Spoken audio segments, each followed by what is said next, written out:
ભરૂચમાં ટ્રાફિકની સમસ્યાનું નિરાકરણ લાવવા બાબતે રિક્ષા એસોસિએશન દ્વારા કલેક્ટરને રજૂઆત.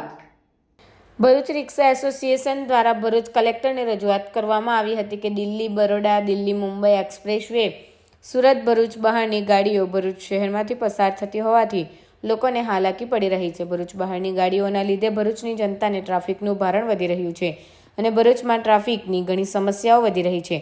ભરૂચ નજીકથી પસાર થતા દિલ્હી મુંબઈ એક્સપ્રેસ વેના વાહનોનું શહેરની વચ્ચેથી પસાર થતા હોવાથી ભરૂચ શહેરભરમાં ટ્રાફિકની સમસ્યા સર્જાઈ રહી છે.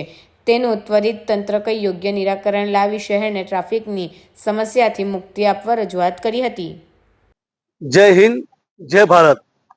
ભરૂચ જિલ્લાના અંદર અને ખાસ કરીને ભરૂચ શહેરના અંદર જે નવો બ્રિજ ચાલુ કરવામાં આવ્યો છે, જેનો રસ્તાની કોઈ કામગીરી ભરૂચ સિટીના અંદર રોડ રસ્તા ખરાબ છે અને એ ડાયવર્ઝન ભરૂચ સિટીમાંથી પસાર થાય છે, જેનાથી સાંજે 4 વાગ્યાથી લઈને રાતે 8 વાગ્યા સુધી આખો ભરૂચ સિટી ટ્રાફિકમાં ઘમસાણ થઈ જાય છે.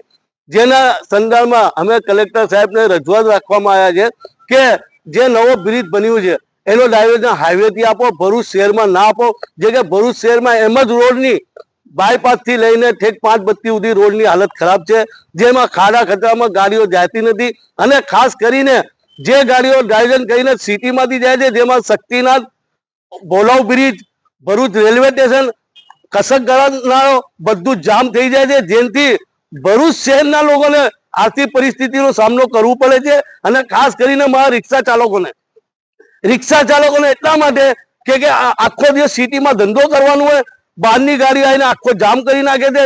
ટ્રાફિક ઇન્ચાર્જ પોલીસ ખાતો રિક્ષા ચાલકોને ટાર્ગેટ કરવા માંગે છે. આ નો પાર્કિંગ છે, અહીંયા તમારો સ્ટેન્ડ નથી એટલે એમને દંડ કરવામાં આવે છે.